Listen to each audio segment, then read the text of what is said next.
Hola amigos. Hi. I'm sorry. I was recently just eating these pumpkin spice batons from Trader Joe's. Oh my gosh, they're so yummy. They're so yummy.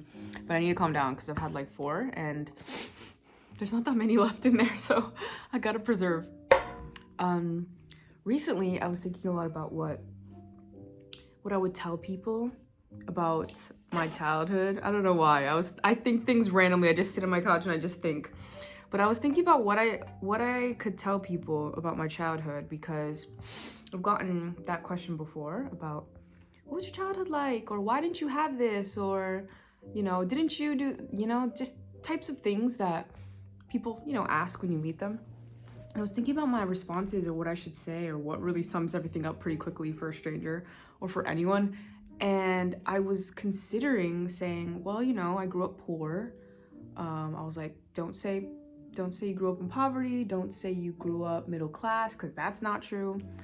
But saying poor, although probably on paper 1,000% true, doesn't really encompass how I felt about the situation, because I feel like if I say we were poor, or I grew up poor, it automatically the assumption is, oh, you grew up like really miserable and you didn't have much and you were without and you must have really disliked that experience. I mean, there's a lot of assumptions that come with either a word or how you say a word, so I guess I could be specific about how I say things, but in all reality, I grew up not having much in terms of money, but I never felt poor. And that's something that I'm trying to figure out how to like seamlessly throw in there, or seamlessly tell a person like, yes, I grew up poor, but I never felt poor. And I think that could just mean, oh, you were so loved, or your parents hid it from you as best they could, or whatever the heck. But truthfully, I just never felt poor, because even though I knew it, it's not that my parents hid it much, or made it a secret, or whatever, like, they did everything in their power. It's not that. It's just really is the fact that my parents took me and my sister to Dominican Republic and Honduras every other summer, and I, through my own eyes, knew what poor was. And I want to be respectful, but I want to be sensitive, but I also want to be real about the 9-year-old version of me, or my 9-year-old self that saw things and saw how other kids lived and how other kids managed without, and actually living close or like them for a period of a summer. But I want to be respectful, but I don't think that my 9-year-old self sat there and was thinking, oh, so this is poverty.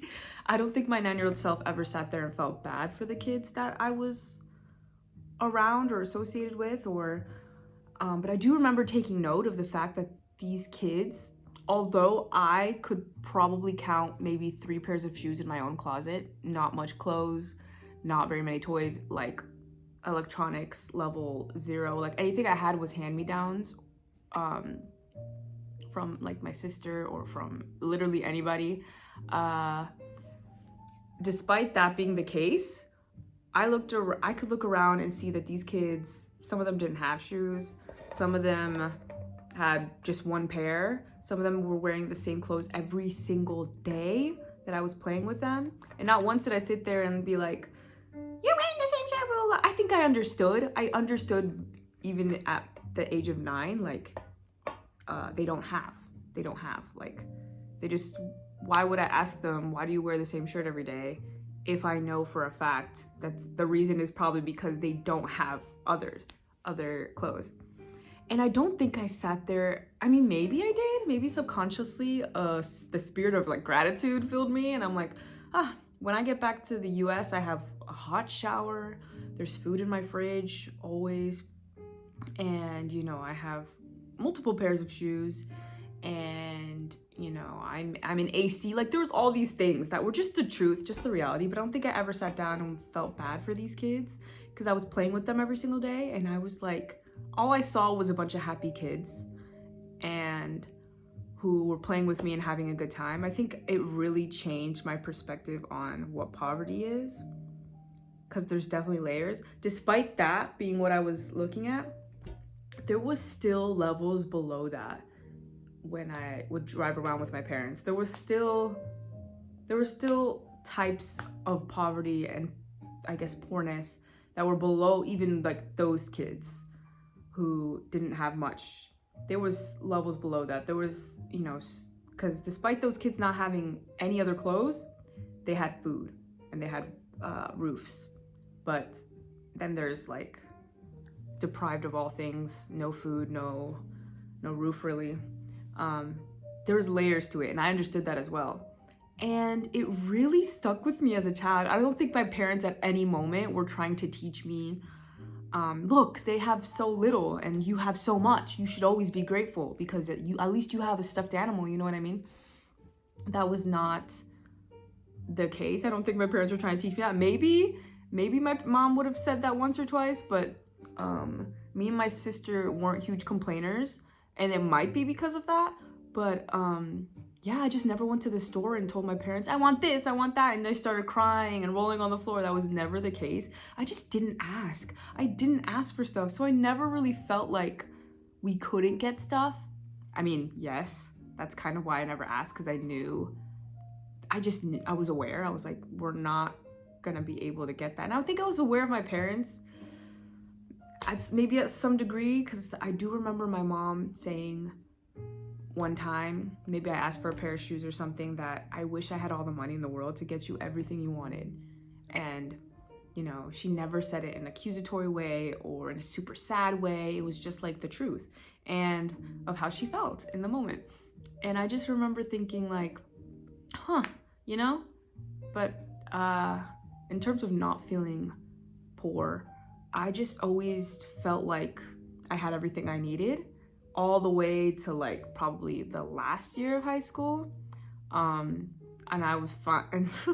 I got on the wrong bus because we had recently moved and ended up in a completely different part of town. And I was like, okay, I need a phone.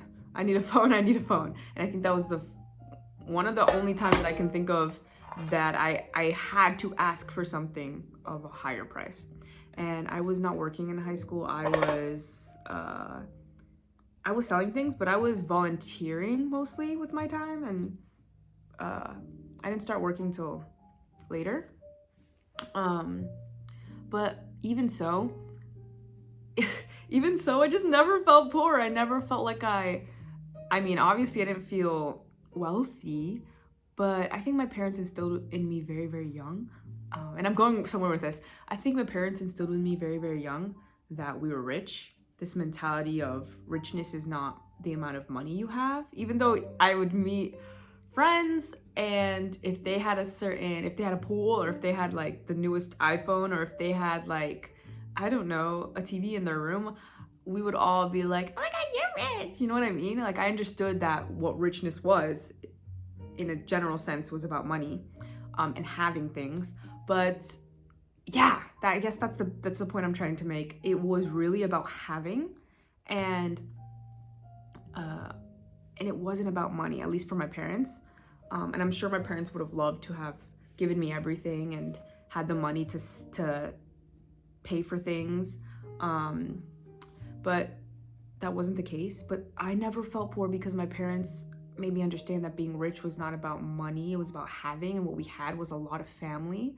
We had a lot of food. We had our faith. We had a car. Like, what's not, like, what's there to be poor about? What's there to cry about? You know what I mean? I never asked for like luxury things. I never expected fancy vacations. And it wasn't me being like a super perfect angel kid. I was aware of what we didn't have, but I could not be in a position to complain. Occasionally I would outgrow my clothes, and then I would complain because I'm like, okay, like I need something here. But I'm really grateful. I'm really grateful that my parents said, hey, being rich is, about all this that you have. And then one of the reasons that this came up kind of in thought was recently, this has happened twice actually recently a friend of mine kind of went through something where they ended up having to they ended up without a home. And although I don't want to call them homeless, it was a situation where they definitely didn't really have a roof, and it was scary. But I just remember my immediate like heart feeling so grateful, because I was like, no matter what occurs in my life, no matter like if I'm ever sued or something terrible happens and everything's taken from me, I know that I'm never without a roof, without a home.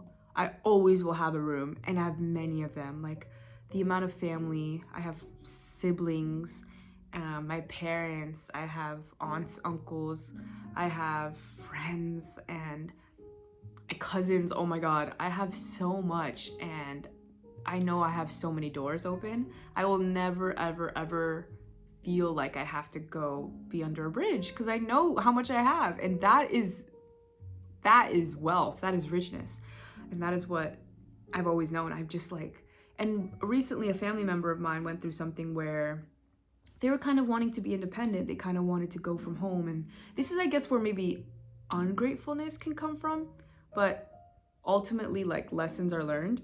But they were in a position where they didn't have nowhere else to go, and although they wanted their independence and they wanted to kind of cut off certain members of their family that have hurt them, when they went back and asked for a place to stay, that door was open. And that is richness. That is having.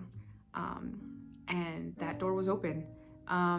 Although there was like, you know, obviously the consequences that come with living with someone you were trying to cut off, or family that's like, you know, hurtful to you, there's consequences to that. But the point is that they would never have been expected, that person would never have been expected to, sit under a bridge, you know what I mean? Like, or, you know, those scenarios would not have happened. And I'm very grateful. I'm very grateful, because my parents have always opened their doors for strangers, family. They've always opened their doors.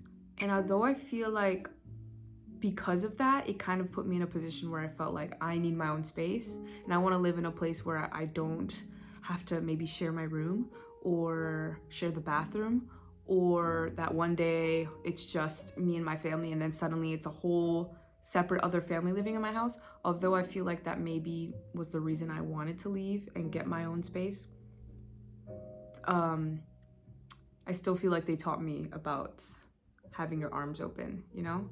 And yeah, I just never felt like, and there was something super weird that I noticed about myself, was this kind of, oh my God, it's getting dark, was this kind of like idea that I wanted luxury in my life, that I knew what money could afford you, and I knew what money could do, and it was save time and do all these things. And I found myself making super interesting decisions with money, and it was kind of like, I don't want to say the opposite, but it was very like, let's not be dumb and get the most expensive thing just because it's expensive, but I'm not below or above paying a big amount of, or paying a expensive amount for a certain experience, or for a certain like luxury or something speedier, you know what I mean? Like that's something that we would always go for the cheaper option. And I feel like I, over the last couple of years, had to find middle ground. And oftentimes I would, if I felt like it is something that I truly desired and wanted, would go for luxury and go for something nicer just because. And I'm like, I'm of the mindset of like, I don't know, I spent the first like 18 years of my life knowing what it's like to pick the cheapest option always, or to just not do something because the money wasn't there. And now that I have my own, I should be able to choose, and I will choose nicer, better. And again, that's not to like spite anyone or to like jab anyone, that it's just choice. It's just like, I know what this is already, and I understand the power of saving, and I understand this, that, and the third, but I get to choose. And if I want, you know, something of better quality, then I'll simply have to pay for it. And a lot of times I would, you know, but yeah, I don't know, lessons learned in a lot of places, but I just I just remember like being surrounded by people who, this wasn't just one, but it was multiple people who would sometimes just put in me that they were broke, or that, which I don't like that word. And I don't want to be like, I never say things that I want to manifest, blah, blah. It wasn't even about that. It was being like super realistic about like, because, you know, some people don't want to say things and put them out into the universe. No, being poor, no. You know what I mean? You know those type of people? I'm not talking about that. I'm talking about being realistic. You're not poor. You have everything that you need. You have, I'm sorry, let me rephrase. Being poor is a realistic thing to say. Saying I'm broke, I'll never have this, I'll never have that experience, I'll never do this. That's kind of where I draw the line.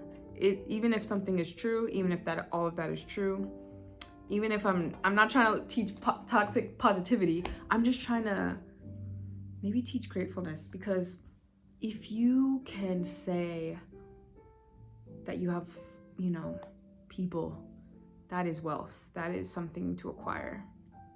And it's not to be like, some people have no one. Some people have all the money in the world and they're all alone and lonely. And it's not even about that either. It's really just the fact that like I never felt poor because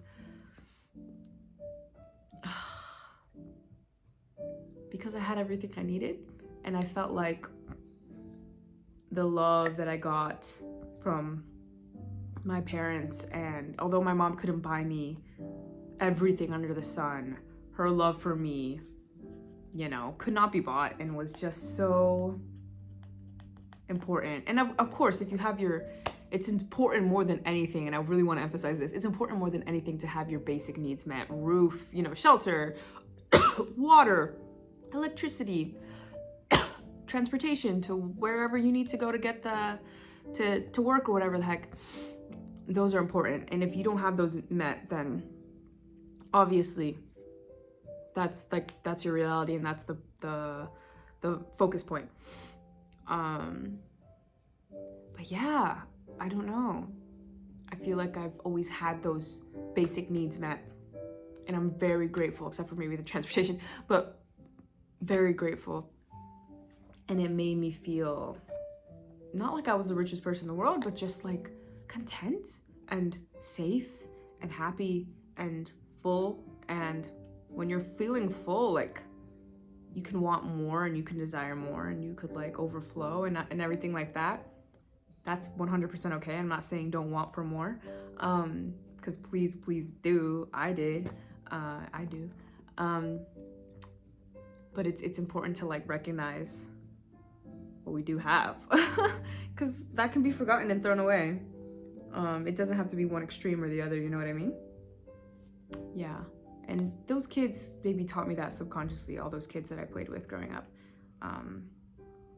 You know, the ones that were smiling and laughing and reminding me that you can have nothing and still have so much. But yeah, your basic needs met. Once that's the focus point. If you don't have that, the worry becomes that. So I guess that's all I'm trying to say. But yeah, I never felt poor. I've always been super grateful. I've had super humble parents. So yeah. And also like, I'm thinking about the fact that my parents like invited so many people over to my house when they had nothing, nowhere to go, and they were new to this country. And, you know, I've always said I had foster parents. I should make a video about that. I've always said I had foster parents growing up because of how much my parents would do that.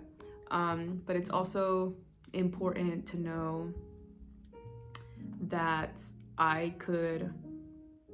these people are coming into a situation where they're like, wow, this person has everything. They're offering us a room and a shower and a stove. You know what I mean? And those were things that I was just used to having. So yeah, it puts things into perspective for sure. And I always think about the fact that like if you were born into like wealth, or if you were born into like, if you were royalty, for example, how much harder it must be to like not just empathize, but to truly like understand. Like you could be taught and you could be shown and all of these things, but to live like without having, you know? I'm not saying make it a reality show. I'm just saying like it's really interesting how you can, I guess the next best thing to do would be acknowledge that you don't understand or you don't know, or you might never know what that's like. But yeah, that's really interesting. If you're royalty, or if you're born with a lot of money, let me know what got across to you, or how you understood people who have less. Like how did that come across? Because even me, like people who have less than me or less than I did growing up, like it took me maybe a second to be like, huh, what if my whole life was like our summers, my whole life? Because I always knew I'd be going back from DR, from Honduras, and I would have my shower back and I'd have all these things. So even me, I have to like think about it. But yeah, but that's all I wanted to say. But yeah, I want to make a video about the fostering thing. My light has left me. All right, thank you so much for watching. I hope you enjoyed. Thank you so much for watching the last video, by the way. What am I gonna title this one? I never felt poor. I never felt poor. Maybe, I don't know. I'll figure it out. Te amo. Bye.